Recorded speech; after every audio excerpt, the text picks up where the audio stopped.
Care taker government جو ہے اس کا صرف مقصد ہوتا ہے الیکشن کروانا. جیل میں اس لیے ڈالنا چاہتے ہیں کہ یہ چاہتے ہیں کہ میں کیمپین نہ کروں. ریسنٹلی آپ نے پرویز الہی کو صدر بھی بنایا پارٹی کا. اگر آپ جیل میں جاتے ہیں تو کیا وہ پارٹی کی قیادت سنبھالیں گے؟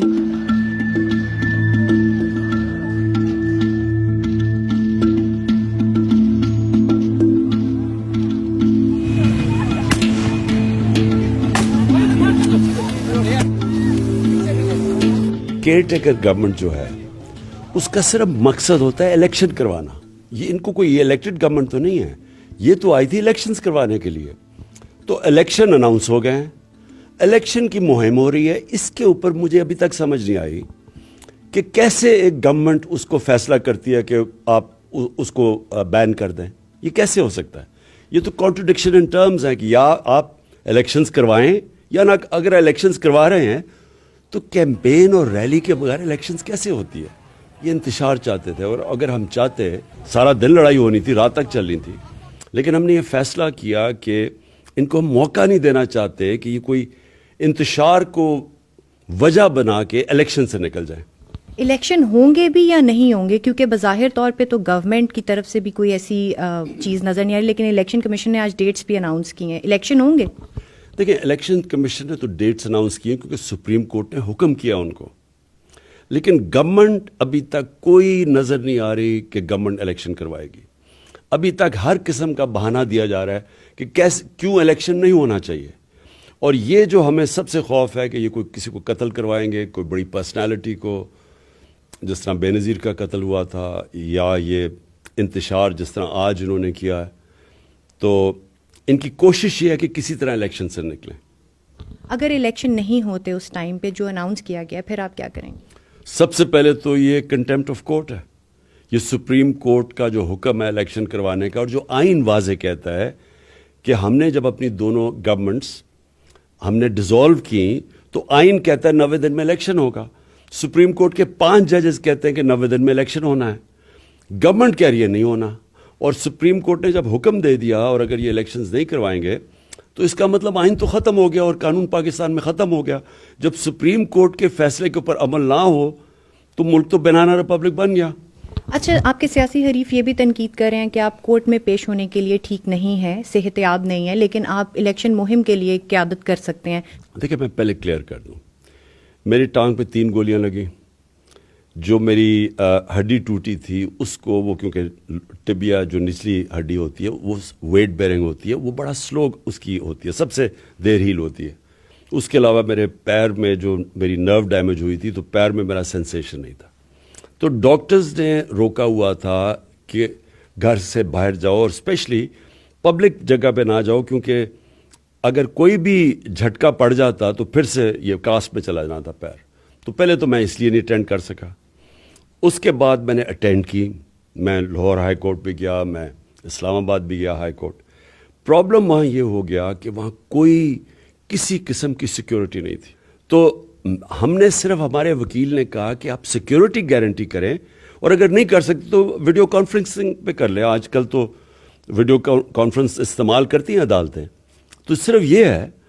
ان کیسز سے نکل پائیں گے؟ اور کیا آپ کے پاس ایسی کوئی اطلاع ہے کہ, یا آپ کو لگتا ہے کہ آنے والے دنوں میں آپ کو گرفتار بھی کیا جا سکتا ہے؟ اور اگر گرفتاری ہوتی ہے تو پھر کیا ہوگا آپ کی پارٹی کا؟ دیکھیں, کیسز تو فریولس ہیں, لیکن جیل میں یہ ڈالنا چاہتے ہیں, وہ جیل میں اس لیے ڈالنا چاہتے ہیں کہ یہ چاہتے ہیں کہ میں کیمپین نہ کروں.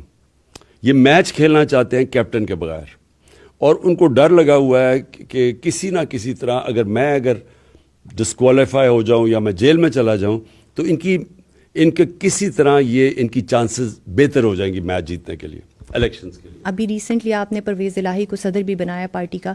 اگر آپ جیل میں جاتے ہیں تو کیا وہ پارٹی کی قیادت سنبھالیں گے؟ نہیں, دیکھیں, وائس چیئرمین ہوتا ہے جو کہ نمبر 2 ہوتا ہے پارٹی کا. پرویز الہی کو ہم نے آنر اس لیے کیا کہ ان کے اوپر بڑا پریشر ڈالا پاکستان کی اسٹیبلشمنٹ نے کہ وہ ہماری پارٹی چھوڑ دیں, وہ نون لیگ کو جوائن کر لیں. ان کو پھر ہر قسم کا دھمکیاں دی گئیں. تو وہ جب اتنے مشکل وقت میں ہمارے ساتھ کھڑے ہوئے تو ہم نے ان کو آنر کرنا تھا کہ ان کو پوزیشن دینی تھی پریزیڈنٹ کی. ہماری پارٹی کی پوری ہائرارکی بنی ہوئی ہے, ایک آرگنائزیشن سسٹم ہے. میں جیل میں جاتا ہوں تو وہ فنکشن کریں گے. اور آپ جیل میں ہوتے ہیں تو اس کے بعد کتنے امکانات ہیں کہ آپ آنے والے الیکشنز میں آپ لوگ کامیاب ہو پائیں گے؟ دیکھیں یہ ایک میں ایک فارمر کرکٹر کی طرف سے بات کرتا ہوں کہ میچ کی ایک سٹیج آ جاتی ہے. وہ سٹیج آ جاتی ہے کہ جب ابھی میچ چل رہا ہوتا ہے لیکن میچ آپ جیت چکے ہوتے ہیں. یہ میچ اب یہ نہیں جیت سکتے. دو سربراہ سمجھے جاتے ہیں، ایک ملک ایک پرائم منسٹر، دوسرا آرمی چیف. سسٹم چینج ہوا، کیئر ٹیکر گورنمنٹ بھی آئی، آرمی چیف بھی چینج ہوا. حالات چینج ہوئے آپ کے لیے اسپیشلی سسٹم کی طرف سے اور فوج کے ادارے کی جانب سے؟ ہمارے لیے کوئی فرق نہیں پڑا. ہم یہ امید رکھ رہے تھے کہ جب وہ جس نے جنرل باجوہ نے گورنمنٹ کرائی تھی تو جب نیا چیف آئے گا چینج آئے گا. ابھی تک کوئی چینج نہیں، بلکہ کئی طرح تو سختی بڑھ گئی ہے. سیاسی جماعتیں تمام کہتی ہیں آپ ان کے ساتھ بیٹھنے کو تیار نہیں ہیں، پر آرمی چیف کی طرف دیکھ رہے ہیں، تو کیا اس میں حقیقت ہے؟ ایکچولی میرے سے سوال ایک پوچھا گیا تھا کہ کیا آپ سے اگر اسٹیبلشمنٹ بات کرے تو آپ کریں گے. میں نے کہا میں ایک پولیٹیکل آدمی ہوں، میں سب سے بات کرنے کے لیے تیار ہوں، سوائے چوروں سے. جنہوں نے ملک کا پیسہ چوری کیا ان سے نہیں بات کروں گا. میں نے کبھی نہ کسی کو دعوت دی آرمی چیف کو میں اس سے بات کرنا چاہتا ہوں، نہ میں یہ شہباز شریف سے بات کرنا چاہتا ہوں. میں نے صرف ایک ہی بات کی تھی کہ ملک کو اگر اس دلدل سے نکالنا ہے تو فری اینڈ فیئر الیکشن کے علاوہ دوسرا کوئی راستہ نہیں ہے. اس اینڈ پہ پہنچنے کے لیے جو ہمارے ساتھ بات کرنا چاہتا ہے ہم کریں گے الیکشنز کے لیے. جہاں تک یہ اسٹیٹمنٹ چل رہی ہے کہ جی کوئی بات کرنا چاہتا ہوں میں آرمی چیف سے، دیکھیں میں اسٹیبلشمنٹ کا مجھے کوئی ضرورت کسی کی نہیں ہے. جب پاکستان کی عوام ایک پارٹی کے ساتھ کھڑی ہو جائے، جب اسٹیبلشمنٹ بھی ایک طرف ہو، 12 پارٹیز بھی ایک طرف ہو، الیکشن کمیشن بھی ایک طرف ہو، اور آپ 37 میں سے 30 الیکشن جیت جائیں تو آپ کے ساتھ عوام کھڑی ہے. تو آپ کو کوئی پراپس کی اور کوئی وساکیوں کی ضرورت نہیں ہے. آخری سوال پوچھنا چاہوں گی، آپ سب کو کہتے ہیں کہ انہوں نے چوری کی ہے، الزامات آپ کی جانب سے اس طرح کے لگائے جاتے ہیں، جب اس میں سب سیاستدان بھی شامل ہیں، ادارے بھی شامل ہیں، تو پھر بیٹھیں گے کس کے ساتھ اور معاملات پاکستان کے کیسے آگے بڑھیں گے؟ لیکن بیٹھنے کی ضرورت کیا ہے؟ ہم تو الیکشنز چاہ رہے ہیں. الیکشن تو اب ہو رہے ہیں، 2 صوبوں کے تو اب الیکشنز ہونے ہیں. صرف بات یہ کرنی تھی کہ کیا عقل یہ نہیں کہتی کہ سارے الیکشنز اکٹھے کروا دو، ملک کا بھی فائدہ ہے اور وہ آسان ہے. لیکن اس کے علاوہ تو بات کرنے کی کچھ ہے ہی نہیں.